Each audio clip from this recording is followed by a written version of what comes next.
আমি মোহাম্মদ রবিউল ইসলাম বলছিলাম কুষ্টিয়া থেকে। আমরা কদমতলা বাজারে একটা কৃষক মিটিং করি, সেইখান থেকে আমাদের কথাবার্তা শুনে আমাদের চাষি ভাই রুট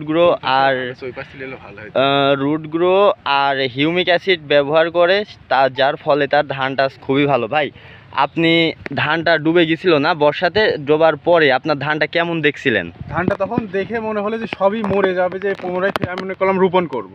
তখন আপনাদের যারা এখানে সার বেচে তাদের থেকে পরামর্শ নেওয়ার পরে বললো, ভাই যে আপনি এগুলো ব্যবহার করে দেখেন, আপনার ধানগুলো হয়তো নষ্ট হবে না। আমি সে পরামর্শ নিয়ে সার নিয়ে এসে, সার বিষ নিয়ে এসে আপনাদের যখন বুনি তখন ধানগুলো দেখছি আবার আগের চেয়ে অনেক সুন্দর হয়ে গেছে। আমরাও দেখতে পাচ্ছি। আর ধান যখন রোপণের পর বর্ষাতে ধানগুলা ডুবে যায়, তখন ধানগুলা অনেক সময় পচে যায়, যার ফলে ধানগুলা মারা যায় আর ভালো মতন গোছ করে না, ফলন ভালো হয় না।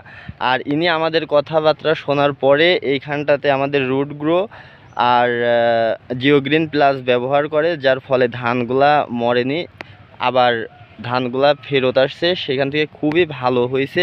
আর এইটা হচ্ছে একেবারে নিচু জমি, বাড়ির পাশে জমি, তো এইখানে সব সময় পানি বেঁধেই থাকে।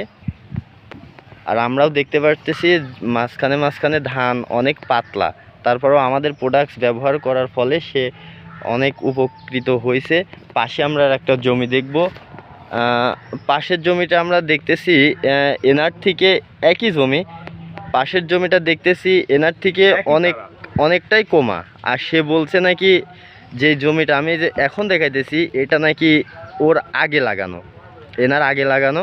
তো সেক্ষেত্রে এনার চাইতে এনার ধানটা খুবই ভালো আছে।